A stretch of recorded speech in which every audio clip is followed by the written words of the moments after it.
Brother, good morning. Good Om morning. Shanti. Good morning sister. ஓம் சாந்தி. குஷியா இருக்கீங்களா? டபுள் குஷியா இருக்கேன் சிஸ்டர். Very good. நேத்து அவ்யத்தவாணி படிச்சீங்களா இல்லையா? இன்னொரு முறை சிஸ்டர் சூப்பர். நேத்து சொன்ன அந்த சுமான் பயிற்சி அதெல்லாம் சொல்லியிருந்தார் இல்லையா? அதெல்லாம் ஞாபகப்படுத்தி ஆன்மீக போதையில இருக்கணும் அப்படின்னு. அதேதான். ஆமா, அதேதான் இன்னைக்கு வரதானமாவும் கொடுத்திருக்காரு. உங்களுடைய பட்ட பேரை நல்லா ஞாபகம் வச்சுக்கோங்க, அப்பதான் சக்தி வாய்ந்த மனநிலை உருவாகும் அப்படின்னு சொல்லி 2 பட்ட பேர் கொடுத்திருக்காரு. அது என்ன பட்ட பேர்னு பாக்கலாம் வரதானம் படிக்கும் போது. சரி பிரதர். சரி, ஓகேவா? கேட்கலாமா? கேளுங்க சிஸ்டர். கேட்கலாம் சிஸ்டர். கேட்கலாம். ஓகே. 25/11/2024 காலை முரளி பப்தாதா மதுபன். ஓம் சாந்தி. இனிமையான குழந்தைகளே, அமைதி என்ற குணம் அனைத்தையும் விட மிக உயர்ந்த குணம் ஆகும். ஆகையால் அமைதியாக பேசுங்கள், அசாந்தி பரப்புவதை நிறுத்துங்கள் அப்படின்னு அப்பா வந்து தலைப்பு கொடுத்திருக்காங்க பிரதர். ஆமா, நீங்க அமைதிதான் மிக உயர்ந்த குணமாகும். ஆமா, அதுதான் அந்த அமைதிங்கிற குணத்தை பரப்புங்க, அசாந்திய பரப்பாதீங்க அப்படின்னு சொல்றாரு. அப்பா கேள்வி கேக்குறாங்க. தங்க முகத்தில் தந்தையிடமிருந்து குழந்தைகளுக்கு எந்த ஆஸ்தி கிடைக்கிறது? குணங்கள் நிறைந்த குழந்தைகளின் அடையாளங்கள் என்ன? பதில், முதலாவதாக கிடைக்கும் ஆஸ்தி ஞானம், இரண்டாவது அமைதி, மூன்றாவது குணங்கள். குணங்கள் நிறைந்த குழந்தைகள் சதா குஷியாக இருப்பார்கள். யாருடைய அவகுணங்களையும் பார்க்க மாட்டார்கள். யாரை பற்றியும் புகார் கூற மாட்டார்கள். யாரிடத்தில் அவகுணங்கள் இருக்கின்றனவோ அவர்களிடம் சகவாசம் வைத்துக் கொள்ள மாட்டார்கள். யாராவது ஏதாவது கூறிவிட்டால் கேட்டும் கேட்காதது போல் இருந்துவிட்டு தனது போதையில், அதாவது மகிழ்ச்சியில் இருப்பார்கள் அப்படின்னு அப்ப வந்து பதில் சொல்லியிருக்காங்க. தந்தை கிட்ட இருந்து கிடைக்கக்கூடிய ஆஸ்தி என்னென்ன அப்படின்னு சொல்லியிருக்காரு. ஞானம், அமைதி, குணங்கள். அப்ப குணங்கள் நிறைந்த குழந்தைகளினுடைய அடையாளங்கள் என்ன அப்படின்றாரு. குணங்கள் நிறைந்தவங்க எப்பவும் குஷியா இருப்பாங்க. யாருடைய அவகுணங்களையும் பார்க்க மாட்டாங்க.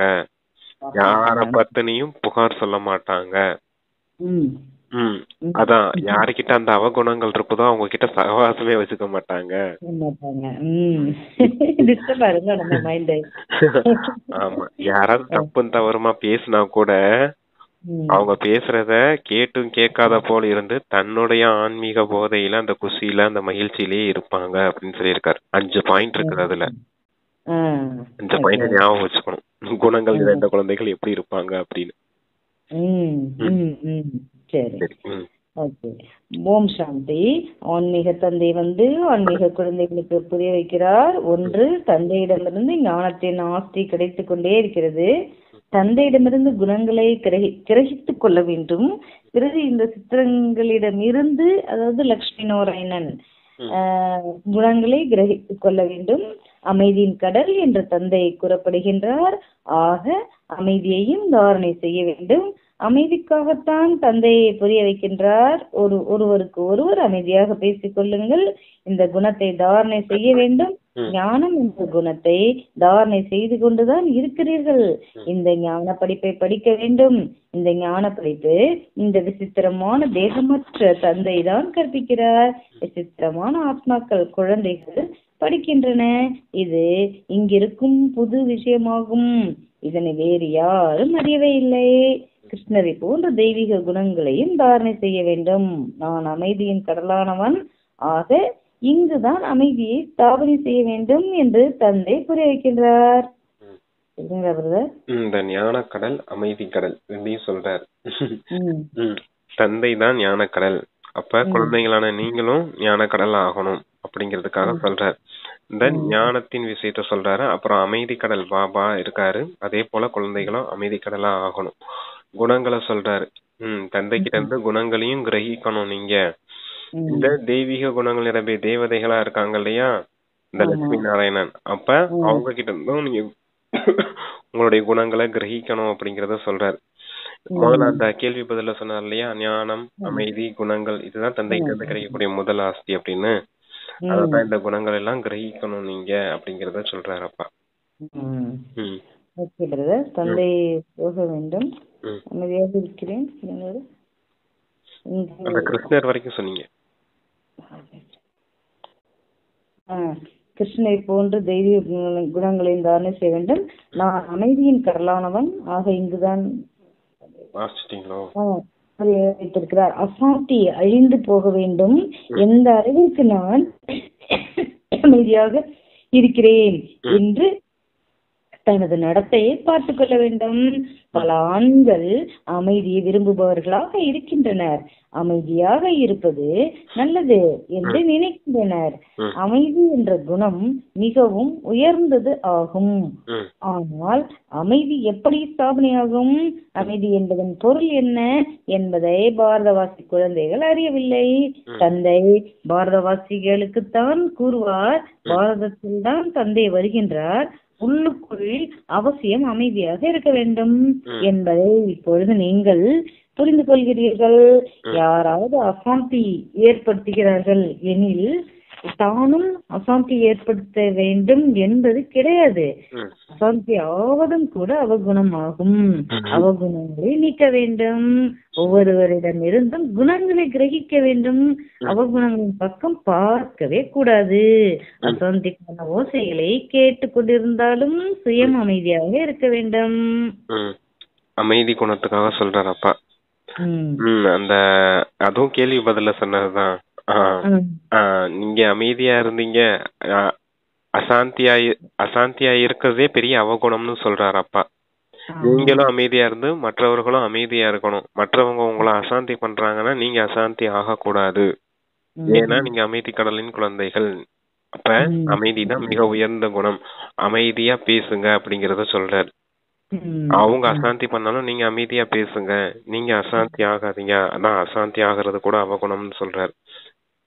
அன்னப்பறவை போல முத்துக்கள், அதாவது குணங்களை மட்டுமே கிரகிக்க கூடியவங்களா இருக்கணும். யாருடைய அவகுணங்களையும் பார்க்காதீங்க அப்படின்னு சொல்றாரு. அடுத்து என்ன சொல்லுவார், யார பத்தியும் புகார் சொல்லிக்கிட்டு இருக்காதீங்க அடுத்தவங்க கிட்ட போய். அப்ப அது எதெல்லாம் அவகுணமோ அதெல்லாம் சொல்றாருப்பா. யார பத்தியும் தப்பு தவறமா பேசாதீங்க. யாராவது உங்களை பத்தி பேசினாலும் கேட்டும் கேட்காதது போல இருங்க அப்படிங்கிறார்.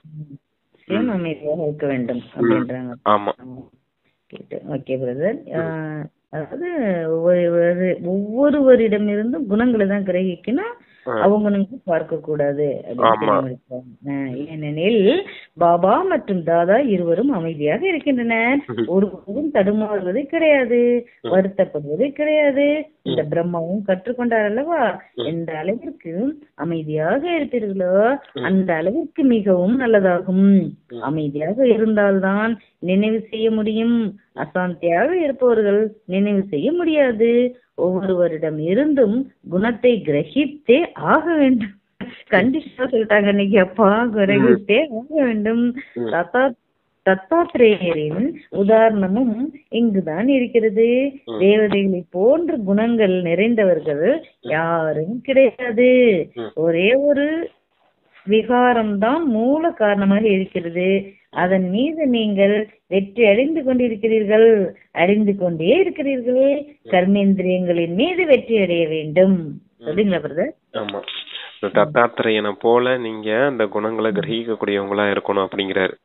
இந்த பாபா எப்படி அமைதியா இருக்காரு, தாதா எப்படி அமைதியா இருக்காரு, அதே போல நீங்களும் அமைதியா இருக்கணும் இல்லையா? தத்தாத்திரேயனுடைய உதாரணம் என்னன்னா, அவர் பாக்குறதை எல்லாத்துலயுமே அது ஏதாவது ஒரு குணங்களை கிரகிச்சுக்கிட்டே இருப்பாரு. அதான் தத்தாத்திரேயனுடைய உதாரணம். என்ன செய்வார் அப்படின்னா, காக்காவை பார்ப்பாரு, அது எப்படி கூடி வாழுது அப்படிங்கறத அவர் தன்னுடைய வாழ்க்கையில தாரணையா எடுத்துக்கிடுவாரு. அதே போல தேனியே பார்ப்பாரு, அது எப்படி தேன்ல இருந்து தன்னுடைய உணவு தேவைக்காக கட்டி தானும் சாப்பிட்டு மற்றவர்களுக்கு கொடுக்குது அப்படிங்கிற தேனி அந்த உதாரணமா அதையும் பார்ப்பாரு.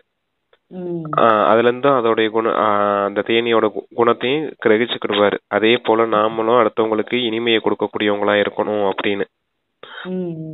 ஒரு பொண்ணு வளையல வச்சு, வளையல் கை நிறைய வளையல் போட்டு அம்மியில போட்டு இடிச்சு ஏதோ பண்ணிட்டு இருப்பான். அத பார்த்துட்டு அந்த பொண்ணு என்ன செய்யும்னா, ரொம்ப சத்தம் கேக்குது அப்படின்ட்டு பக்கத்துல தூங்கிக்கிட்டு இருப்பாங்க.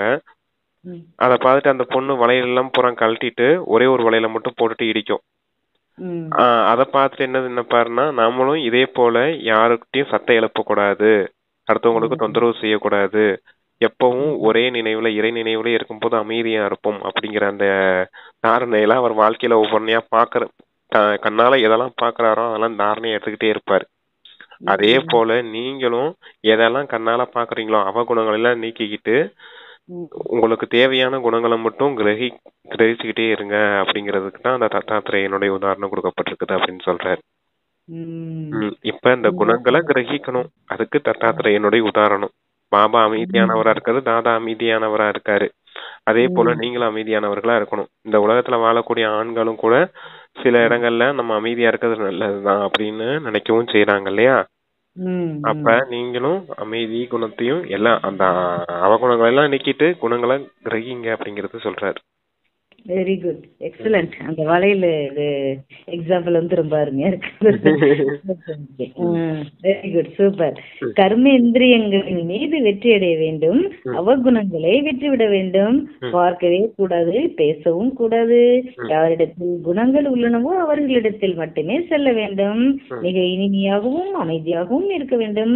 குறைவாக பேசுவதன் மூலமாகவே நீங்கள் அனைத்து காரியங்களையும் செய்ய முடியும். அனைவரிடமிருந்தும் குணங்களை கிரகித்து குணவான்களாக ஆக வேண்டும். அறிவாளிகளாக இருப்பவர்கள் அமைதியாக இருக்க விரும்புவார்கள் என்பதை புரிந்து கொள்ளுங்கள். சில பக்தர்கள் ஞானிகளை விட அமைதியாக பணிவானவர்களாக இருக்கின்றனர். பாபா அனுபவசாலி அல்லவா? இவர் எந்த லௌகீக தந்தையின் குழந்தையோ அவர் ஆசிரியர் ஆவார். மிகவும் பணிவுள்ளவர், அமைதியாக இருந்தார், ஒருபோதும் கோபப்பட்டது கிடையாது. சாதுக்கள் இருக்கின்றனர் எனில் அவர்களுக்கு மகிமை செய்கின்றனர். பகவானை சந்திப்பதற்கு முயற்சி செய்து கொண்டே இருக்கின்றனர். காசி ஹரித்துவார் சென்று வசிக்கின்றனர். குழந்தைகள் மிகவும் அமைதியாக மற்றும் இனிமையானவர்களாக இருக்க வேண்டும்.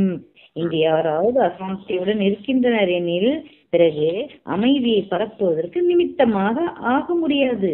அசாந்தியாக இருப்பவர்களிடம் பேசவும் கூடாது, தூரமாக இருக்க வேண்டும். சொல்றீங்களா பிரதர்? இந்த இப்போ அந்த அமைதிங்கிற குணத்தை தான் சொல்றாரு. யார் அசாந்திய அந்த சகவாசத்துல போய் சேராதீங்க. யாரு அமைதியற்றவங்களோ அசாந்தியில இருக்காங்களோ அவங்க கிட்ட போய் நீங்களும் போய் ஏதாவது பேசுறீங்க, சம்பந்தம் தொடர்பா வந்தீங்கன்னா நீங்களும் அசாந்தி ஆயிடுவீங்க. அப்படிங்கிறதுக்காக அவங்க சகவாசத்துல எல்லாம் போகாதீங்க. சில துறவிகளை விட அந்த சன்னியாசிகளை விட பக்தர்கள் வந்து அமைதியானவர்களா பணிவானவர்களா இருக்காங்க அப்படின்னு சொல்றாரு. அதே போல நீங்களும் அவங்க கிட்ட இருக்க குணங்கள் எல்லாம் கிரகிச்சு உங்களுடைய அமைதிங்கிற குணத்தை சேமிச்சுக்கோங்க அப்படிங்கறத சொல்றாரு. அப்ப அந்த அமைதி, பணிவு, அந்த இனிமை தன்மை சொன்னார் இல்லையா, இனிமையாக பேசுங்க அப்படின்னு. அது எல்லாமே வார்த்தைகளுக்கு கவனம் கொடுக்க வேண்டிய விஷயம். நம்ம எப்படி இனிமையா நடந்துக்கிறது, அமைதியா பேசுறது அப்படின்னு நமக்கு நாமளே பிராக்டிஸ் பண்ணிக்கிறது. கிரகிக்கிறதுன்னா எப்படி கிரகிக்கிறது, அப்படியே அங்க இருந்து அப்படியே டிரான்ஸ்பர் ஆயிடும். வந்துருமா இந்த அங்க ஆசீர்வாதம் கொடுத்தோன்னே அப்படி வந்துருமா?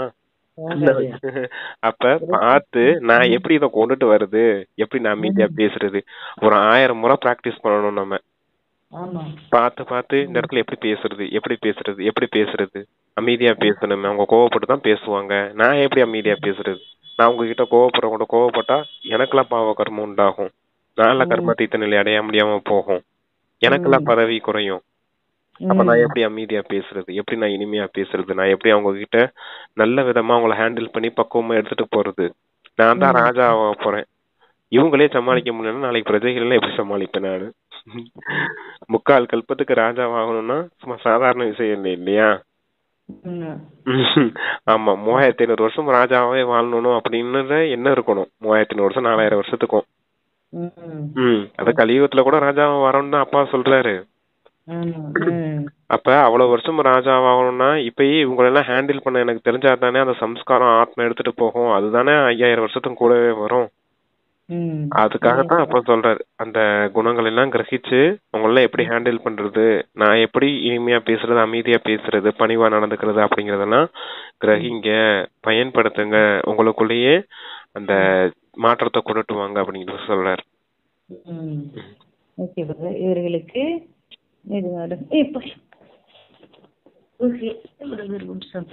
என்னது சிஸ்டர்? ஒரு தேனி ஒண்ணு வந்து கொட்டிடுச்சு. சரி அந்த கையம்மா கடுக்குது, இருங்க பிரதர், பரவாயில்ல நான் அப்படியே முடிச்சிடும்.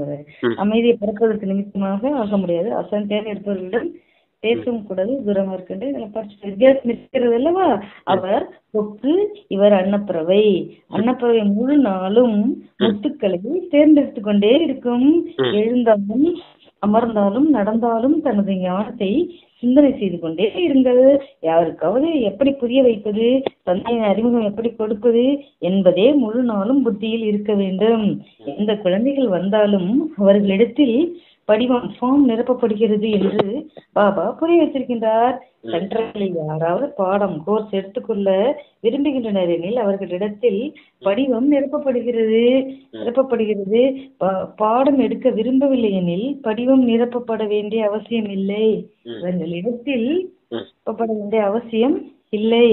இவர்களிடத்தில் என்னென்ன குணங்கள் உள்ளன, என்ன புரிய வைக்க வேண்டும் என்பதற்காகத்தான் படிவம் நிரப்பப்படுகிறது. ஏனெனில் உலகில் உள்ளவர்கள் இந்த விஷயங்களை புரிந்து கொள்வது கிடையாது. ஆக படிவம் நிரப்புவதன் மூலம் அனைத்தையும் தெரிந்து கொள்ள முடிகிறது. தந்தை யாராவது சிந்திக்கின்றனர் என்றாலும் படிவம் நிரப்ப வேண்டி இருக்கிறது. இதன் மூலம் ஏன் சந்திக்க விரும்புகின்றனர் என்பதை தெரிந்து கொள்ள முடியும். யார் வந்தாலும் அவர்களுக்கு எல்லைக்குட்பட்ட மற்றும் எல்லையற்ற தந்தையின் அறிமுகம் கொடுக்க வேண்டும். ஏனெனில் உங்களுக்கு எல்லையற்ற தந்தை வந்து அறிமுகம் கொடுத்திருக்கின்றார். ஆக நீங்களும் மற்றவர்களுக்கு அறிமுகம் கொடுக்கிறீர்கள். அவரது பெயர் சிவபாபா, சிவபரமாத்மா நமக என்று கூறுகின்றனர் அல்லவா.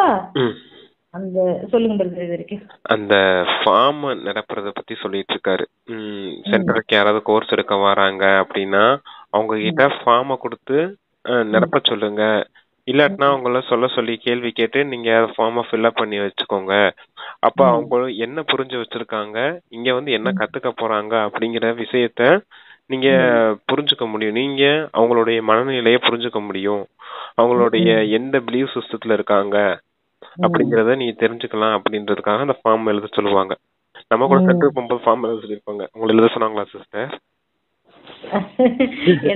டைரக்டா முரளி எல்லாம் படிச்சுட்டு ரெஸ்ட் ஆகி போய் நேரா அங்க முரளி கிளாஸ்ல உட்காந்து 7 days கோர்ஸ்ல நேரடியா எடுக்கல பிரதர். அப்படியா? சரி. ஃபார்ம் எல்லாம் கொடுப்பாங்க சிஸ்டர். ஃபர்ஸ்ட் போனே சிஸ்டர் நமக்கு பாடம் எல்லாம் சொல்லி தர மாட்டாங்க.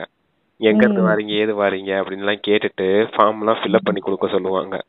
பேர், அட்ரஸ் எல்லாத்தையும் எழுதிட்டு, அப்புறம் நீங்க என்ன அந்த பூஜைக்கு என்ன பூஜை பண்றீங்க, நீங்க ஹிந்துவா முஸ்லிமா கிறிஸ்டினா அதெல்லாம் கேட்பாங்க.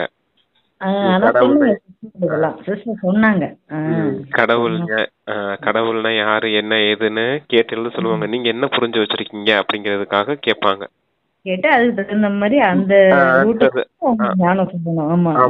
அதனாலதான் சொல்றாரப்ப அந்த படிவங்கள்லாம் ஃபார்ம் எல்லாம் ஃபில்அப் பண்ணி வாங்குங்க அப்படின்னு. அது ஒரு நாள் மட்டும் வாங்க மாட்டாங்க. இன்னைக்கு வாங்கிட்டாங்க சரியா, இன்னைக்கு ஒண்ணும் தெரியாது நமக்கு. முதல் நாள் போகும்போது ஒண்ணும் தெரியாது. அதனால நம்ம புரிஞ்சு வச்சிருக்கத சொல்லுவோம். இன்னைக்கு பாடம் எடுப்பாங்க. எடுத்த பாடத்தை நாளைக்கு 2வது நாள் வாங்கன்னு சொல்லுவாங்க இல்லையா. 2வது நாள் நம்ம போகும் போதும் ஃபார்மை கொடுப்பாங்க. ஃபார்மை கொடுத்து அப்போ ஒரு ஃபார்ம், வேற ஃபார்ம் இருக்கும்னு நினைக்கிறேன் இப்ப. சரியா, நேத்து என்ன புரிஞ்சுக்கிட்டீங்களோ அதே எழுதுங்க அப்படின்னு சொல்லுவாங்க. அதை புரிஞ்சு எழுதி வச்சுட்டோம். இவங்க புரிஞ்சிருக்காங்களா புரியலையா, புரியலன்னா இன்னும் நல்லா புரிய வைக்கலாம் இல்லையா. அதுக்காக ஃபார்ம் ஃபில்அப் பண்ணி வாங்குவாங்க. ஆனா அதுதான் கரெக்டான மெத்தட். ஃபார்ம் ஃபில்அப் பண்ணி வாங்குறதுனா நமக்கு புரியும். முதல்ல ஆத்மானா என்ன, பரமாத்மானா என்ன, டிராமானா என்னன்னு ஒரு இடம் புரியலன்னு வச்சுக்கோங்க, அந்த இடத்த விட்டுட்டு போக கூடாது. சரியா, அடுத்த படத்துக்கு போக கூடாது. ஒரு விஷயம் புரியாம அடுத்த படத்துக்கு போறது வேஸ்ட். ஆத்மாவை பத்தி புரியலைன்னா பரமாத்மா பத்தி பேசுறது வேஸ்ட் இல்லையா. அப்ப ஆத்மாவை பத்தி அந்த குழந்தைங்க நல்லா புரிஞ்சிருக்காங்களா, சரியா, புரிஞ்சிருந்தாங்கன்னா 2வது படத்துக்கு போகலாம். அப்படிங்கறது மாதிரி ஒவ்வொரு நாளும் அந்த 7 நாள் கோர்ஸ் முடிகிற வரைக்குமே அந்த ஃபார்ம் ஃபில்அப் பண்ணி வாங்குங்க அப்படிங்கறத சொல்லுவார். அது வாங்கிட்டு அப்புறமேல் முரளி கிளாஸ்ல உட்கார வைக்கும் போது முரளியில என்ன சொல்றாரு அப்பா அப்படிங்கறதே புரியும். எனக்குமே அதெல்லாம் தெரியாது சிஸ்டர். ஆரம்பத்துல எனக்கே முரளி புரியுறதுக்கு ஒரு மாசத்துக்கிட்ட ஆயிடுச்சு. என்னதான் சொல்றாங்க அப்படின்னு. முரளி ஹலோ கேக்குதா சிஸ்டர்? முரளி படிச்சுட்டு என்னடா என்னமோ வித்தியாசமா இருக்கு அப்படின்னு சொல்லிட்டு என்ன சரி என்ன இருக்குது உள்ளன்னு போய் அதுக்கப்புறம் தான் 7 days கோர்ஸ் எடுத்து அப்படி வந்தார். முரளி வந்து புரியாது. அந்த கோர்ஸ் எடுத்துக்கிட்டோம்னா நமக்கு அந்த முரளி வந்து தெளிவா இருக்கும். ஆமா, ஓகே இல்ல பிரதர். என்னதான் சொல்லுங்க. கோர்ஸ் எடுத்தாலுமே ஃபர்ஸ்ட் புரியவும் செய்யாது முரளி. ஏன்னா ஆமா. தூய்மையின் தாரணை அதெல்லாம் இருக்காது நமக்கு. ம். அப்ப தூய்மையா இருக்கும் போதுதான் முரளியில என்ன சொல்றதுன்னே புரியும். அந்த அலௌகிக வார்த்தைகள்லாம் சில இருக்கும் இல்லையா, அதெல்லாம் சுத்தமா புரியாது. ஏன்னா அந்த மாதிரி வார்த்தையை நம்ம கேட்டிருக்கவே மாட்டோம். இது என்ன அப்படின்னு. பரிஸ்தான என்ன, இந்த சத்துவ பிரதானம் தமோ பிரதானம்னா என்ன, அதெல்லாம் ஒண்ணுமே புரியாது நமக்கு. அதெல்லாம் புரியுது கொஞ்சம் லேட் ஆகும். அத சொல்றாரு அப்ப அந்த ஃபார்ம் ஃபில்அப் பண்ணி வாங்குங்க அப்படின்னு. அதான் படிக்கணும் பிரதர். சரி, ஓகே. அந்த புத்னரை தேவதா நமக என்று கூறுவர், சிவனை பரமாத்மாய நமக என்று கூறுவர். என்னை நினைவு செய்தால் உங்கள் பாவங்கள் அழிந்துவிடும் என்று தந்தை கூறுகின்றார். முக்தி ஜீவன் முக்திக்கான ஆஸ்தி அடைவதற்காக அவசியம் தூய்மையான ஆத்மாவாக ஆக வேண்டும். அது தூய்மையான உலகமாகும். அது சதோபிரதான உலகம் என்று கூறப்படுகிறது. அங்கு செல்ல வேண்டும் என்றால் என்னை நினைவு செய்யுங்கள் என்று தந்தை கூறுகின்றார். இது மிகவும் எளிதாகும். யாராக இருந்தாலும் படிவத்தை நிறைவேற்றிய பிறகு நீங்கள் பாடம் கற்பிக்கிறீர்கள். முதல் நாள் நிரப்ப வையுங்கள், பிறகு புரிய வையுங்கள், அடுத்த நாளும் நிரப்ப வையுங்கள். அப்பொழுதுதான் நாம் அவர்களுக்கு என்ன புரிய வைத்தோமோ அதை நினைவில் வைத்திருக்கிறாரா இல்லையா என்பது தெரியும். 2 நாட்களின் படிவத்திலேயே வித்தியாசம் இருப்பதை நீங்கள் பார்க்க முடியும். உடனேயே உங்களுக்கு தெரிந்துவிடும் என்ன புரிய வைத்தேன், நான் புரிய வைத்தது ஏதாவது சிந்தனை செய்திருந்தாரா இல்லையா. இந்த படிவம் அனைவரிடத்திலும் இருக்க வேண்டும். பாபா முரளிகளில் கட்டளை கொடுக்கின்றார் எனில் பெரிய பெரிய சென்டர்களில் உடனே நடைமுறையில் கொண்டு வர வேண்டும். படிவம் வைத்துக் கொள்ள வேண்டும் எனில் கொள்ள வேண்டும், இல்லையெனில் எப்படி தெரிந்து கொள்ள முடியும்? அவர்கள் தானே உணர்ந்து கொள்வர். நேற்று என்ன எழுதினேன், இன்று என்ன எழுதுகிறேன். படிவம் மிகவும் அவசியமானது. தனித்தனியாக அச்சடித்தாலும் பரவாயில்லை, அல்லது ஒரே இடத்தில் அச்சடித்து அனைவருக்கும் அனுப்பி வைத்தாலும் சரியே. இது மற்றவர்களுக்கு நன்மை செய்வதாகும். சொல்லிடுங்க. ஆனா படிவம் பத்தி தான் திரும்ப திரும்ப அப்பா சொல்லியிருக்காங்க. அந்த படிவம் தான், அந்த படிவத்தை பத்தி தான் சொல்றாரு. சரி, ஓகே. அந்த படிவத்தை தான் முதல் நாள், 2வது நாள், 3வது நாள் அப்படி வரிசையா படிவம் நிரப்பி வைங்க அப்படிங்கறத சொல்றாரு. முதல் நாள் என்ன புரிய வச்சீங்களோ அதை அவர் புரிஞ்சிருக்காரா புரியலையா அப்படிங்கறது 2வது நாள் ஃபார்ம் ஃபில்அப் பண்ணும்போது தான் தெரியும் உங்களுக்கு. அவர் புரியலைன்னா அந்த இடத்துல இன்னும் நல்லா சொல்லி புரிய வைக்கலாம் இல்லையா, அதுக்காக சொல்றாரு அப்பா.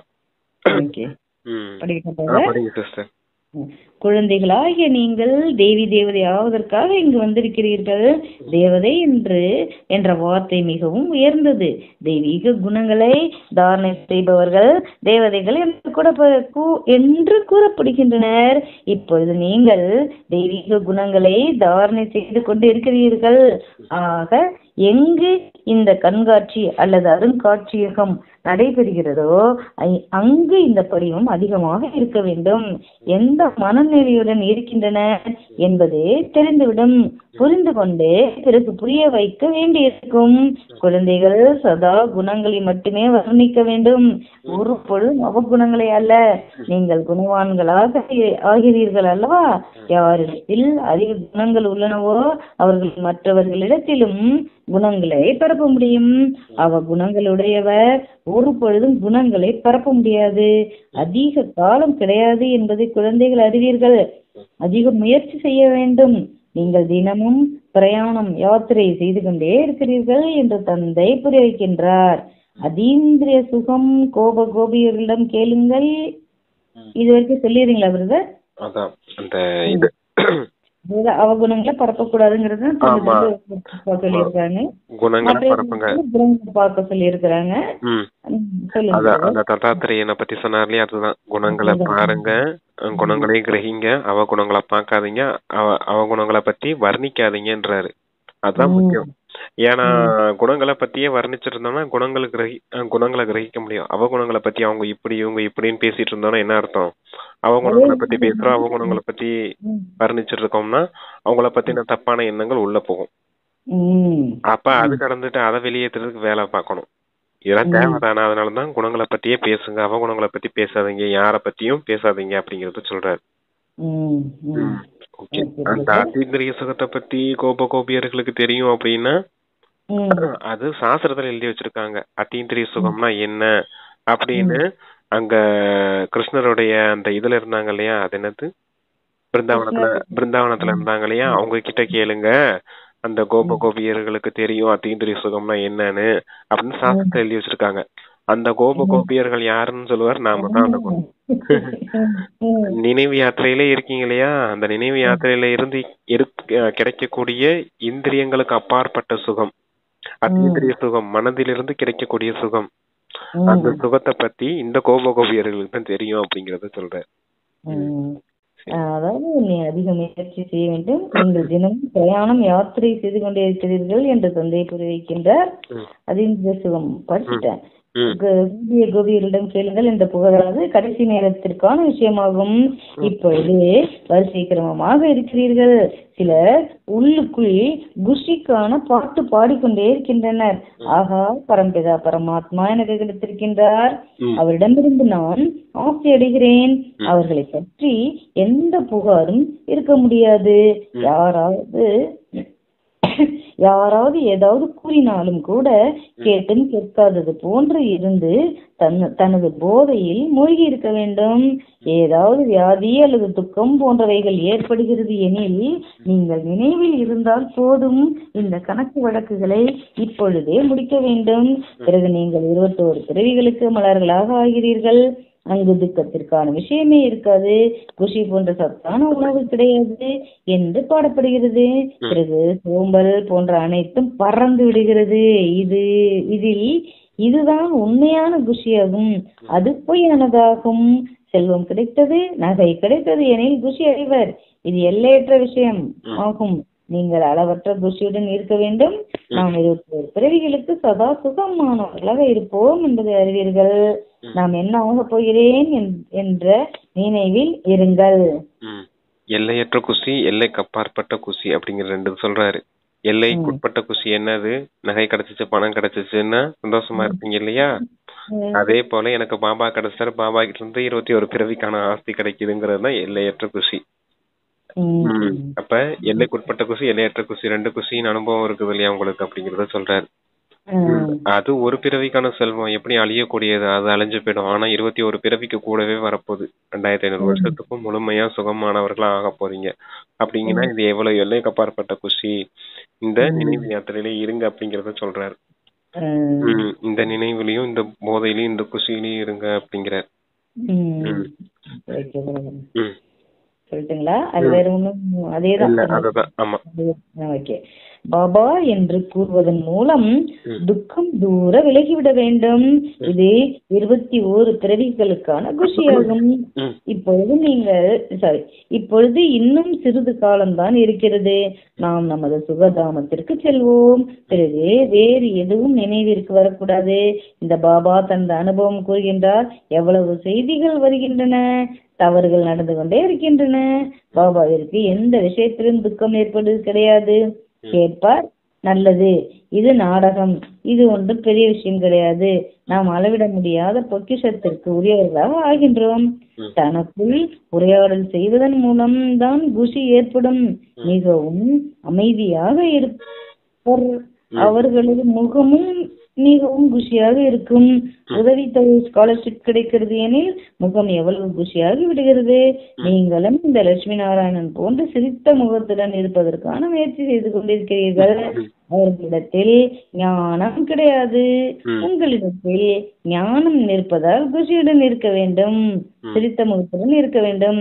இந்த தேவதைகளை விட நீங்கள் மிகவும் உயர்ந்தவர்கள். ஞான கடலான தந்தை நமக்கு எவ்வளவு உயர்ந்த ஞானம் கொடுக்கிறார். அறிவற்ற ஞான ரத்தினங்களின் லாற்றி கிடைத்துக் கொண்டிருக்கிறது எனில் எவ்வளவு குஷியுடன் இருக்க வேண்டும்.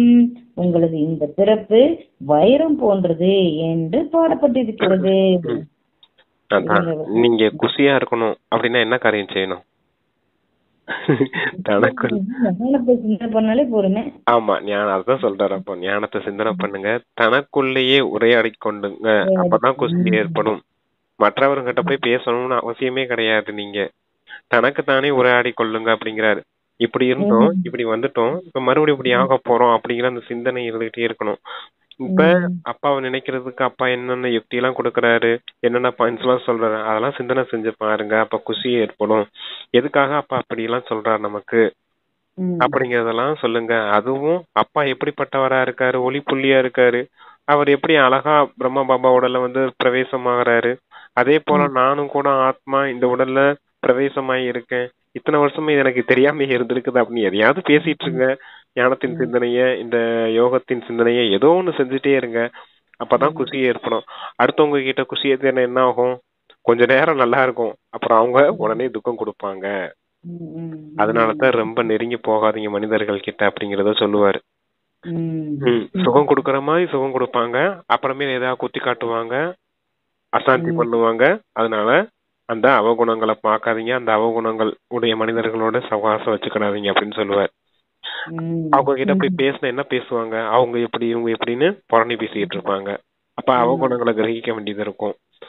அதனாலதான் அப்பா உங்களுக்கு ஞானம் கொடுத்திருக்கா, தனிமையில உட்காந்து ஞான சிந்தனை செய்யுங்க, அமைதியானவர்களா ஆகுங்க அப்படிங்கறது சொல்றாரு. குஷியுடையவர்களா இருங்க அப்படிங்கிறாரு. சிறப்பு வைரம் போன்றது இது ஞானம் நிறைந்தவர் என்று தந்தையை தான் கூறப்படுகிறது. இந்த தேவதைகளை சொல்வது கிடையாது. பிராமணர்களாகிய நீங்கள் ஞானம் நிறைந்தவர்கள் எனில் உங்களுக்கு ஞானத்தின் குஷி இருக்கிறது. ஒன்று தந்தையை அடைந்த குஷி இருக்கிறது. உங்களை தவிர வேறு யாருக்கும் குஷி இருக்க முடியாது. பக்தி மார்க்கத்தில் உள்ளார்ந்த சுகம் இருப்பது கிடையாது.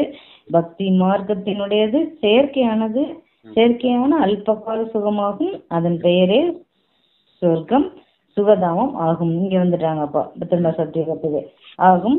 அங்கு அளவற்ற சுகம், இங்கு அளவற்ற துக்கம் இருக்கிறது. ராவண ராஜ்யத்தில் நாம் எவ்வளவு சீச்சி ஆகிவிட்டோம் என்பது இப்பொழுது குழந்தைகள் அறிந்திருக்கிறீர்கள். சிறிது சிறிதாக கீழே இறங்கி வந்தோம். இது விஷக்கடலாகும். இப்பொழுது தந்தை இந்த விஷக்கடலில் இருந்து நீக்கி உங்களை பார்க்கடலுக்கு அழைத்து செல்கிறார். குழந்தைகளுக்கு இங்கு மிகவும் இனிமையாக தோன்றுகிறது. இங்கு பிறகு மறந்து விடுவதனால் மனம் என்ன நிலை ஏற்பட்டு விடுகிறது? தந்தை குஷிக்கான போதை எவ்வளவு ஏற்படுத்துகின்றார். இந்த ஞான அமிர்தத்திற்குத்தான் மகிமை இருக்கிறது. ஞான அமிர்த பானத்தை குடித்து கொண்டே இருக்க வேண்டும். இங்கு உங்களுக்கு மிகுந்த போதை ஏற்படுகிறது. பிறகு வெளியில் சென்றதும் அந்த போதை குறைந்து விடுகிறது. பாபா சுயம் உணர்கின்றார். இங்கு குழந்தைகளுக்கு நல்ல உணர்வு ஏற்படுகிறது. நாம் வீட்டிற்கு செல்கிறோம். நாம் பாபாவின் ஸ்ரீமத் படி ராஜ்யத்தை ஸ்தாபனை செய்து கொண்டிருக்கிறோம். நாம் பெரிய போர் வீரர்களாக இருக்கிறோம். இந்த அனைத்து ஞானமும் புத்தியில் இருக்கிறது. இதன் மூலம்தான் நீங்கள் அந்த அளவிற்கு பதவி அடைகிறீர்கள். சொல்றீங்களா சார்? இது வைரத்துக்கு சமமான பிறவியா இருக்குது. அப்ப உங்களுக்கு இந்த பிறவியில ஞானத்தின் குஷி இருக்குது, பாபா கிடைச்சிருக்காரு அப்படிங்கிற குஷி இருக்குது, தேவதையா ஆக போறோம்ன்ற குஷி இருக்குது. தேவதைகள் எப்படி சிரிச்ச முகத்தோட இருக்காங்க, அதே போல நீங்களும் சிரிச்ச முகத்தோட இருக்கணும் அப்படிங்கறத சொல்றாரு. அப்புறம் தந்தை உங்களை எங்க அழைச்சிட்டு போக வந்திருக்காரு? இந்த நரகத்துல இருந்து சொர்க்கத்துக்கு அழைச்சிட்டு போக வந்திருக்காரு. துக்கதாமத்துல இருந்து சுகதாமத்துக்கு அழைச்சிட்டு போக வந்திருக்காரு. அப்புறம் இந்த விஷக்கடல்ல இருந்து பார்க்கடலுக்கு அழைச்சிட்டு போக வந்திருக்காரு. இப்ப இதெல்லாம் சிந்தனை செஞ்சு பார்க்கணும், தந்தை எந்த அளவுக்கு இனிமையான விஷயங்கள்லாம் சொல்றாரு அப்படிங்கறத அப்படின்னு சொல்றாரு. அப்பதான் குஷி ஏற்படும். அப்புறம் வேற என்ன சார் சொன்னாரு?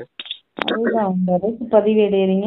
நாங்க எவ்வளவு போர் வீரர்களாக இருக்கிறோம், ராஜ்யத்தை ஸ்தாபனை செய்து கொண்டிருக்கிறோம். நாங்க உங்களுக்கு நல்ல உணர்வு ஏற்படுகிறது. அதேதான் சொல்லிட்டு இருக்காங்க. போர் வீரர்கள் என்ன போர் வீரர்கள்? போர் ஒழிக்கிறதுக்காக போர் பண்ணிட்டு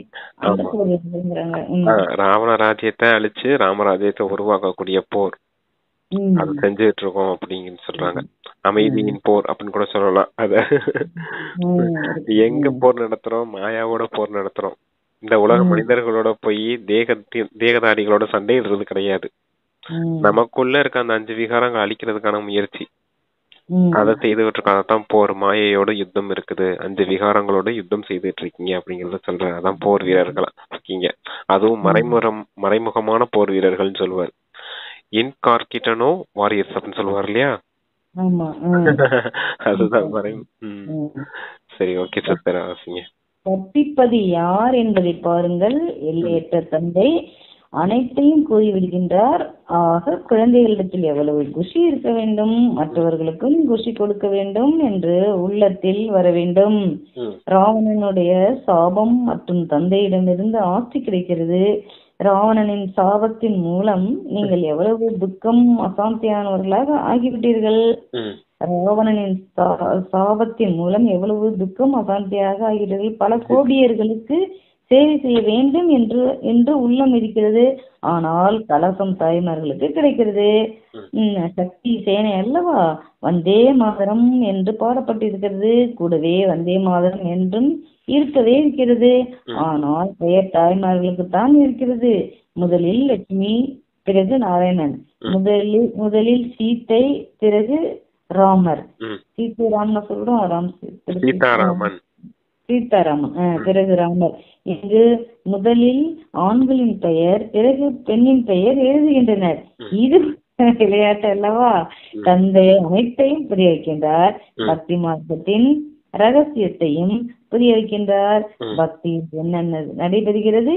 ஞானம் இல்லாத பொழுது அறியாமல் இருந்தோம்.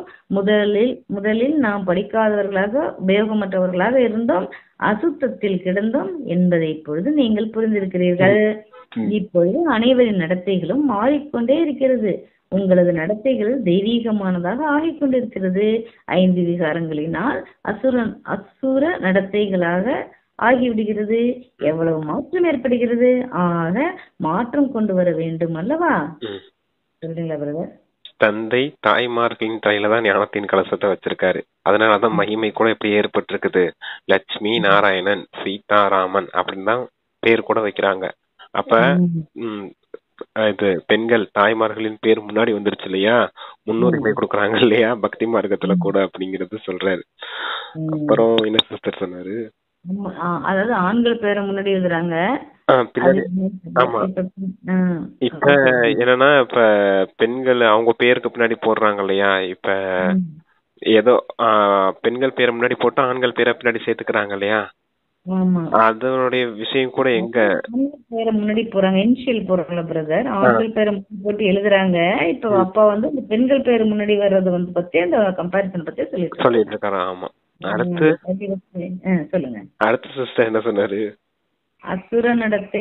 ஆமா, அதுதான். நீங்க அசுத்தத்துல கிடந்தீங்க, அது ஞாபகம் இருக்குதா முதல்ல அப்படிங்கிற 5 விகாரங்களுக்கு வசப்பட்டீங்க, அசுர நடத்தையுடையவர்களா ஆனீங்க.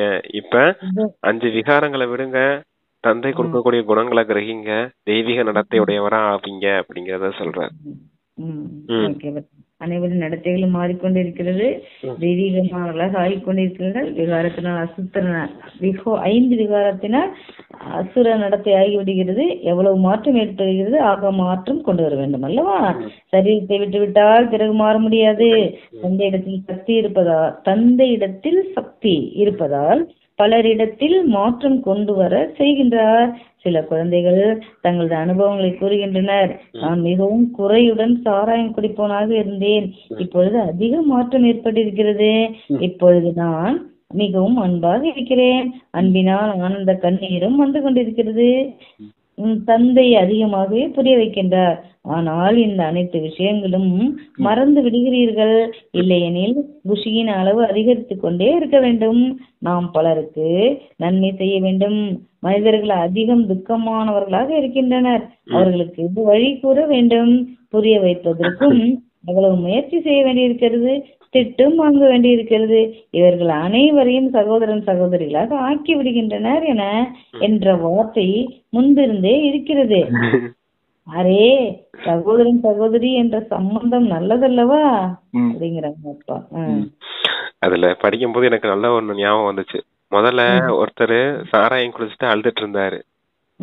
அப்புறம் பாபா கிடைச்சதுக்கு அப்புறம் பாபாவுடைய அன்புல மொழி அழுதுட்டு இருக்காரு. அது ஞாபகம் வந்துச்சு. சரி, முதல்ல அப்படி இருந்தேன் நானு, இப்ப இப்படி மாறிட்டேன் தந்தை கிடைச்சதுக்கு அப்புறம் அப்படின்னு சொல்றாரு. அடுத்து என்ன சிஸ்டர்?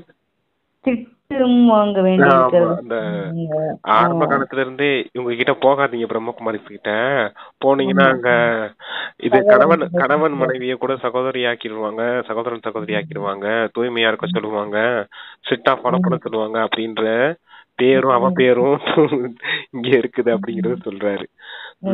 அதான் இந்த உலக மனிதர்கள் இந்த உலகியல் விஷயங்கள்ல இருந்து நம்ம விடுபட்டு இருக்கோம் அப்படின்னா, விடுபடுறோம்னா எதுக்காக விடுபட்டு போறோம் அப்படிங்கறதே தெரிஞ்சுக்கிறது இல்ல அவங்க. அதான் சகோதரன் சகோதரி ஆகிறது நல்லது தானே. அப்படின்னு அப்பா ஆமா ஆமா, காம விகாரம் பாவ கர்மம் அதுலயும் சொல்லிதான் வச்சிருக்காங்க, சாஸ்திரத்திலயும் சொல்லிதான் வச்சிருக்காங்க. காமம் மகா சத்ருன்னு சொல்லி வச்சிருக்காங்க. காமம் ரொம்பவும் ஒரு இழிவான செயல், அதனது சிற்றின்பம். இந்த இன்பத்துக்கு பின்னாடி மூழ்கி கிடக்கிறதுனால நம்ம செய்ய வேண்டிய காரியத்தையோ நம்ம முக்தி அடைய வேண்டிய விஷயங்களோ எதையும் செய்ய முடியறதில்ல அப்படிங்கறது பக்தி மார்க்கத்திலே எழுதிதான் வச்சிருக்காங்க. இருந்தாலும் மனிதர்கள் புரிஞ்சுக்கிறது இல்ல. தூய்மையா இருக்கிறதுனா அவங்க நம்மள நிந்தனை செய்யத்தான் செய்யறாங்க அப்படிங்கறத சொல்றாரு. அதான் கேக்குறாங்கப்பா. ஆத்மாவாகிய நீங்கள் சகோதர சகோதரர்களாக பாய் இருக்கிறீர்கள். இருப்பினும் பல பிறவிகளாக உறுதியாக இருக்கும் திருஷ்டி பார்வை மாறுவது, பல பிறவிகளாக உறுதியாக இருக்கும் திருஷ்டி மாறுவது கிடையாது. பாபாவிடத்தில் பல செய்திகள் வருகின்றன. இந்த சீட்டு உலகில் இருந்து குழந்தைகளாகிய உங்களது உள்ளம் நீங்கிவிட வேண்டும் என்று தந்தை புரிய வைக்கிறார். மலர்களாக ஆக வேண்டும். எத்தனையோ பேர் ஞானம் கேட்ட பின்பும் மறந்து விடுகின்றனர். முழு ஞானம் பறந்து விடுகிறது. காமம் மிகப்பெரிய எதிரி அல்லவா? பாபா மிகுந்த அனுபவியாக இருக்கிறார். இந்த விகாரங்களினால் இந்த விகாரங்களினால் அரசர்களும் தங்களது ராஜ்யத்தை இழந்திருக்கின்றனர். காமம் மிகவும் கெட்டது. பாபா இது மிக பெரிய எதிரி என்று அனைவரும் கூறவும் செய்கின்றனர். தந்தை கூறுகின்றார், காமத்தை வெல்வதன் மூலம் நீங்கள் உலகிற்கு எஜமானர்களாக ஆவீர்கள். ஆனால் காமம் மிகவும் கடுமையானது. அதாவது உறுதிமொழி செய்த பின்பும் விழ வைத்து விடுகிறது. மிகச்சிலரே கஷ்டப்பட்டு வெளிப்படுகின்றனர். அதான் ரொம்ப கஷ்டப்பட்டுதான் வெளிப்படைய வேண்டிய விகாரம் அது காமம்ன்றது. ஏன்னா அது சுகம் கொடுக்கற மாதிரி கொடுத்து கொடுத்து கொடுத்து துக்கத்துல போய் தள்ளி விட்டுரும் நம்மள. மனம் புத்திய எப்பவும் பால் பண்ணக்கூடியது இந்த காம விகாரம் தான். அதான் சிலர் தான் அதுல இருந்து வெளிப்படைகிறாங்க அப்படிங்கறத சொல்றாரு. பாருங்க எவ்வளவு மோசமான விகாரம். அதனாலதான் சொல்றாரு, சகோதரன் சகோதரியா பாருங்க. அது பிரம்ம குமார் குமாரி என்ற பார்வையில பார்க்கும்போது சகோதரன் சகோதரிங்கிற பார்வையில பார்க்கணும். ஆத்மாங்கிற பார்வையில பாயி பாயிங்கிற பார்வை, சகோதர சகோதரன் அப்படிங்கிற அந்த பார்வையில பார்க்கணும் அப்படிங்கறது சொல்றாரு. இருந்தாலும் 63 பிறவியா தேக உணர்வுல இருந்த காரணத்தினால அந்த உறுதியான சம்ஸ்காரம் இன்னமும் அந்த பார்வையில பார்க்க வர்றது இல்ல உங்களை அப்படிங்கறத சொல்றாரு. அப்ப இத கொண்டுட்டு வாங்க அப்படிங்க, இந்த திருஷ்டிய அந்த விருத்திய மாத்துங்க அப்படின்னு சொல்றாரு. அதாவது பார்வை உள்ளுணர்வு அதை மாத்துங்க. ஆத்மாவை பாருங்க, உள்ளுணர்வு சகோதர சகோதரன்ற உள்ளுணர்வு இருக்கணும் அப்படிங்கிறதுக்காக சொல்றாரு. அதான் காமமோ மகா சத்ரு. பெரிய பெரிய அரசர்கள் கூட அந்த காம விகாரத்துலதான் தங்களுடைய ராஜ்யத்தை எல்லாத்தையும் இழந்திருக்காங்க அப்படிங்கறத சொல்றாரு. ரொம்ப மோசமான விகாரம் அப்படிங்கிறாரு. இந்த லிங்கத்தில் உலகில் உள்ள அனைவரின் நடத்தைகளும் சீர்கெட்டு இருக்கிறது. பாவன உலகம் எப்பொழுது இருந்தது, எப்படி உருவானது, இவர்கள் ராஜ்ய பாக்கியத்தை எப்படி அடைந்தனர் என்பதை ஒரு பொழுதும் யாரும் கூற முடியாது. நீங்கள் அயல் நாடுகளுக்கு செல்லும் காலமும் வரும். அவர்களும் கேட்பார்கள், சொர்க்கம் எப்படி ஸ்தாபனை ஆகிறது? உங்களது புத்தியில் இந்த அனைத்து விஷயங்களும் நல்ல முறையில் இருக்கிறது. ஆக இப்பொழுது உங்களுக்குள் இதே ஆர்வம் மற்றும் உற்சாகம் இருக்க வேண்டும். மற்ற அனைத்து விஷயங்களையும் மறந்துவிட வேண்டும். அச்சம் அல்லது அப்படின்னு முரளியை நிறைய செஞ்சிருக்காங்க பிரதர். அப்பா கடைசி என்ன சிஸ்டர் சொன்னாரு? எனக்கு அது எனக்கு புரியல. ஸ்தாபனை அயல் நாடுகளுக்கு செல்லும் போது, அயல் நாடுகளுக்கு செல்லும் நேரம் வரும், அவங்க கேட்பாங்களாம் அமைதி எப்படி ஸ்தாபனை ஆகும் அப்படின்னு கேட்பாங்க. அதாவது சொர்க்கம் எப்படி ஸ்தாபனை ஆகும் அப்படின்னு கேட்பாங்களாம். அடுத்தது நடத்தை எல்லாம் சீர்கெட்டு இருக்கு அப்படின்னு சொன்னாங்க. அதான் சொன்னாங்க, கடுமையானது உறுதிமொழி செய்த பின்பும் விழ வைத்து விடுகிறது. மிக சிலரே கஷ்டப்பட்டு வெளிப்படுகின்றனர். அனைவரும் நடத்தைகளும் சீர்கெட்டு இருக்கு. சொர்க்கம் அதாவது ஒரு பாவன உலகம். அந்த அயல் நாட்டுல எப்படி அந்த அமைதியின் ஸ்தாபனை ஏற்படும் இந்த உலகத்துல அப்படின்றதுதான் கேட்டு சிஸ்டர். புதுசு. அதாவது சொர்க்கம் எப்படி ஸ்தாபனை ஆகும் அப்படின்னு அயல் நாட்டுல வந்து கேக்குறாங்களாம். ஆமா, எப்படி ஸ்தாபனை ஆகும்? அதுக்குதான் அப்ப தூய்மையை கடைபிடிக்க சொல்றாரு. தூய்மைதான் சுகம் மற்றும் சாந்தியின் ஜனனி அப்படின்னு சொல்றாரு. எப்ப அமைதியானவர்களா இருப்பீங்க, எப்ப தூய்மையா இருப்பீங்களோ அப்ப அமைதியா இருப்பீங்க. அதுக்கு தான் முன்னாடி சொன்னார் இல்லையா, காம விகாரம் மிகப்பெரிய எதிரி அப்படின்னு. அது மனம் புத்தியை கெடுத்துக்கிட்டே இருக்கும். மனம் புத்தியை கெடுத்துக்கிட்டே இருக்கும்போது, டிஸ்டர்ப் பண்ணிக்கிட்டே இருக்கும்போது எப்படி அமைதியா இருக்க முடியும்? இப்ப காம விகாரம் அடுத்து என்ன விகாரம் வரும்? பற்று வரும். பற்று வந்துச்சுன்னா கோபம் வரும், அகங்காரம் வரும், அப்புறம் பேராசை வரும், அவங்களுக்காக சொத்து சேர்த்து வைக்கணும்ன்றது வரும். அப்புறம் இப்படியே ஒவ்வொரு விகாரமா வந்துகிட்டே இருக்கும் அந்த காம விகாரத்துல போக போக. அப்ப 5 விகாரங்களுக்கு முழுசா மாட்டினவங்க எப்படி நிம்மதியா இருக்க முடியும்? அப்ப அதனாலதான் அப்பா சொல்றாரு, முதல்ல தூய்மையை கடைபிடிங்க. அப்ப காம விகாரம் கட் ஆகும். அடுத்து கோபம் எந்திரிக்கும். அதை எப்படி நிறுத்துறது? தந்தை நினைவுல யோக பலத்தால நிறுத்துங்க. அதான் ஒவ்வொரு விஷயமா கட் பண்ணிட்டே வந்தீங்கன்னா கடைசியில அந்த 5 விகாரங்கள்ல இருந்து விடுபடும் போது மொத்தமா இந்த உலகத்துல அமைதி ஸ்தாபனை ஆகும் அப்படிங்கறது சொல்லி புரிய வைக்கணும் எல்லாத்தினருக்கு. அமைதி எப்படி ஸ்தாபனை ஆகும் இந்த உலகத்துல அப்படிங்கறதுக்காக சொல்றாரு அப்பா. நமக்கு என்ன சொல்றாங்க, ஊக்கம் உற்சாகத்தோட உள்ளுக்குள் இந்த ஊக்கம் உற்சாகம் விஷயங்கள் நல்ல முறையில் இருக்கிறது. இப்பொழுது உள்ளுக்குள் ஊக்கம் உற்சாகம் இருக்க வேண்டும். அனைத்து விஷயங்கள் அனைத்து விஷயங்களையும் மறந்துவிட வேண்டும் சொல்றாங்கப்பா நமக்கு. அடுத்து, இனிமையிலும் இனிமையாக தேடி கண்டெடுக்கப்பட்ட செல்ல குழந்தைகளுக்கு தாய் தந்தையுமான பாப்தாதாவின் அன்பு நினைவுகள் மற்றும் காலை வணக்கம். ஆன்மீக குழந்தைகளுக்கு ஆன்மீக தந்தையின் நமஸ்தே நமஸ்தே. தாரணைக்கான முக்கிய சாராம்சம். முதல் பாயிண்ட், எழுந்தாலும் அமர்ந்தாலும் நடந்தாலும் ஞானத்தை சிந்தனை செய்து முத்துக்களை தேர்ந்தெடுக்கும் அன்னப்பறவைகளாக ஆக வேண்டும். அனைவரிடத்திலும் குணங்களை கிரகிக்க வேண்டும். ஒருவருக்கு ஒருவரிடத்தில் குணங்களை மட்டுமே பரப்ப வேண்டும் அப்படின்னு முதல் பாயிண்ட். ரெண்டாவது பாயிண்ட், தனது முகத்தை சதா மகிழ்ச்சியாக வைத்துக் கொள்வதற்கு தனக்கு தானே உரையாடி கொள்ள வேண்டும்.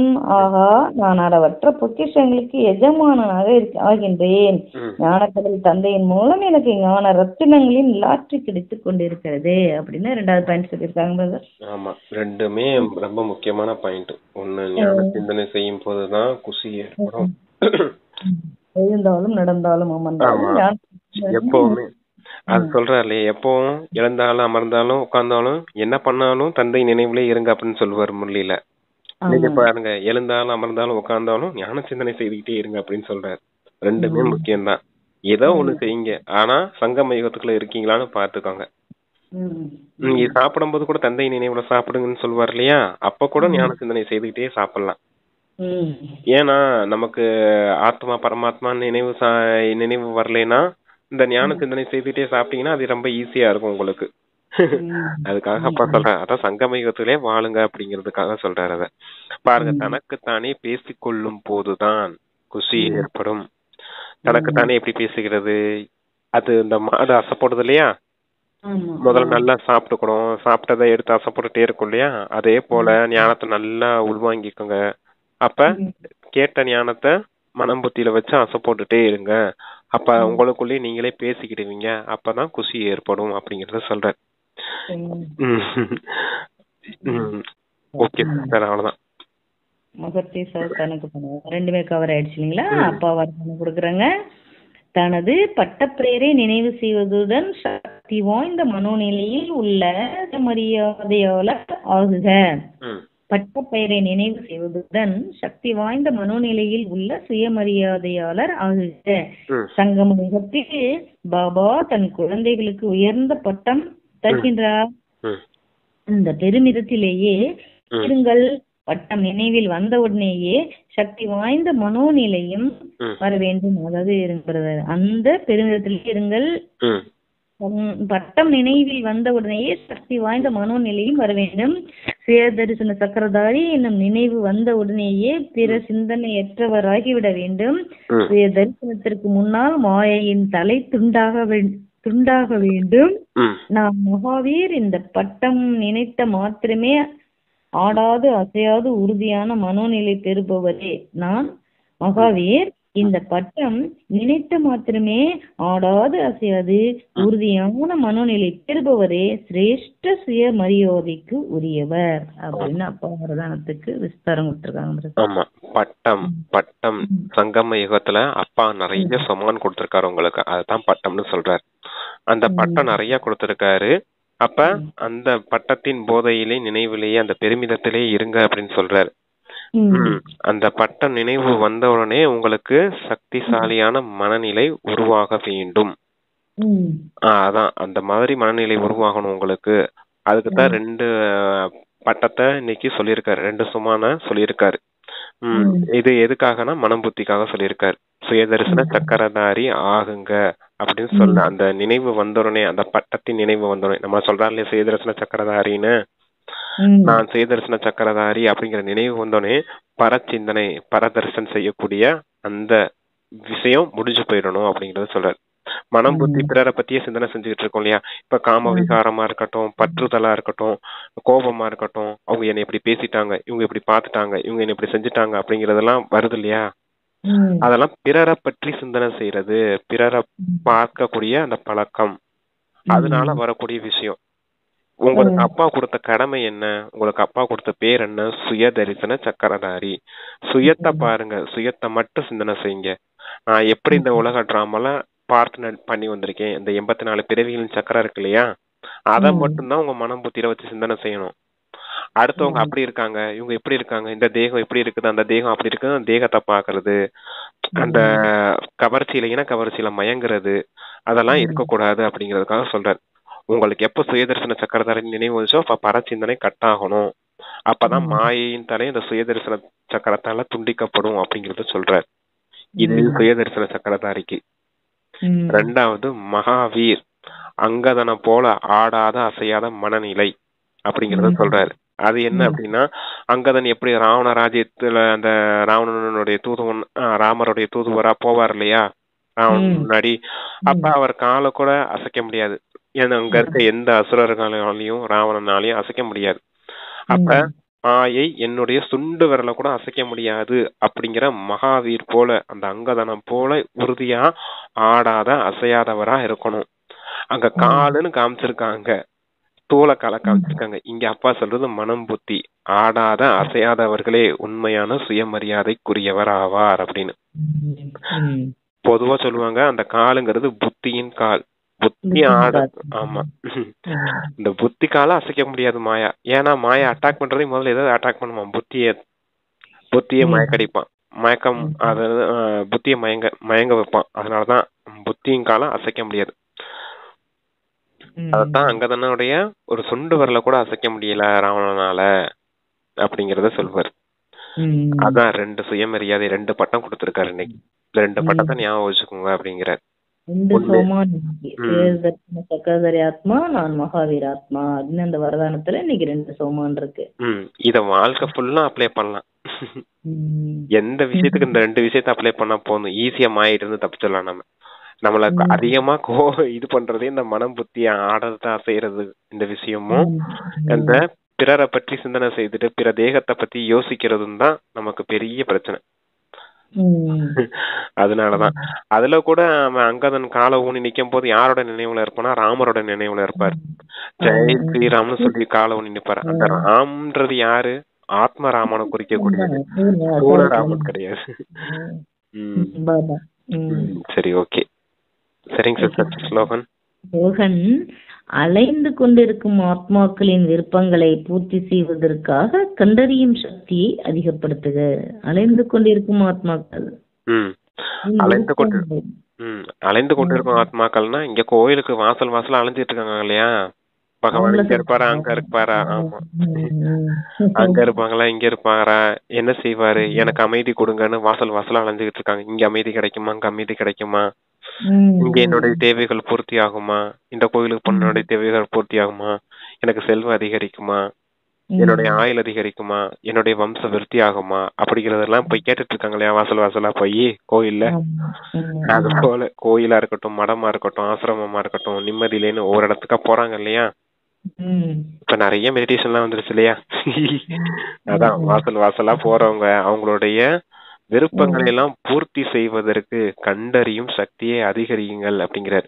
இப்ப நம்ம முன்னாடி யாரா வராங்கன்னா அவங்க என்ன தேவையோட விருப்பத்தோட வந்திருக்காங்க அப்படிங்கறத புரிஞ்சுக்கிட்டு, அதாவது பகுத்தறியும் சக்தியை பயன்படுத்தி, அந்த கண்டறியும் சக்தியை பயன்படுத்தி அவங்களுடைய தேவைகளை புரிஞ்சுக்கிட்டு அந்த தேவைகளுக்கு ஏத்த மாதிரி விஷயங்களை நம்ம கொடுக்கும் போது அவங்களும் திருப்தி அடைவாங்க இல்லையா. அதான் அப்பா சொல்லுவார், நீங்க அடுத்தவங்களுடைய மனோ காமனைகளை எல்லாம் பூர்த்தி செய்யக்கூடிய மூர்த்தியா இருக்கீங்க அப்படின்னு சொல்லுவார். அங்க கோயில் என்ன செய்யுது, அந்த மூர்த்தி கிட்ட போகும்போது அந்த பக்தர்கள் மகிழ்ச்சி அடைகிறாங்க இல்லையா, எனக்கு ஒரு அமைதி கிடைச்சது அந்த கோயிலுக்கு போனோடனே. அந்த கோயிலுக்கு போனோடனே எனக்கு மகிழ்ச்சி அனுபவம் ஆச்சு அப்படிலாம் சொல்றாங்க இல்லையா. நான் இந்த காரியத்தை நினைச்சுக்கிட்டு போனேன். அந்த கோயில இருக்க அம்மன் எனக்கு இந்த வாக்கியத்தை கொடுத்தா அப்படின்லாம் சொல்றாங்க இல்லையா. அது ஜடமூர்த்தி. நீங்க யாரு? சைத்தன்ய மூர்த்தி. அப்ப அவங்களுடைய மன விருப்பங்களை எல்லாம் பூர்த்தி செய்யக்கூடியவங்களா நீங்க இருக்கீங்க. அப்ப நீங்க அவங்களுக்கு ஆசீர்வாதம் கொடுத்து அவங்களுடைய தேவைகளை எல்லாம் பூர்த்தி செய்யுங்க அப்படிங்கிறார். இது ஸ்தூல விஷயம் கிடையாது, சூட்சுமத்துல சக்தி கொடுக்கக்கூடிய விஷயம். ஸ்தூலத்துல பணம் கொடுக்கறதோ அதெல்லாம் கொடுக்க கூடாதுன்னு சொல்லியிருக்காரு. ஏன்னா இந்த கலியுகத்துல தவறா பயன்படுத்துவாங்க. அந்த மாதிரி விஷயங்கள் இல்லாம சூட்சுமத்துல அமைதி, காசு கொடுக்கறோம் இல்லையா, நமக்கு அமைதி, அன்பு, ஒருத்தவங்க யாருக்கிட்டையும் மரியாதை நடத்த மாட்டேங்கிறாங்க அப்படிங்கிற அந்த கவலையோட வருவாங்க. அப்ப அவங்களுக்கு நம்ம மரியாதையா பேசி அவங்களுக்கு அன்பா கவனிக்கும் போது அவங்க மகிழ்ச்சி அடைவாங்க இல்லையா. அந்த மாதிரி சொல்றாரு. அப்ப இந்த மாதிரி சூட்சும விஷயங்கள் உங்களுடைய ஞானத்தாலையும் குணத்தாலையும் சக்திகளாலையும் அவங்கள திருப்திப்படுத்துங்க அப்படிங்கறது சொல்றாரு.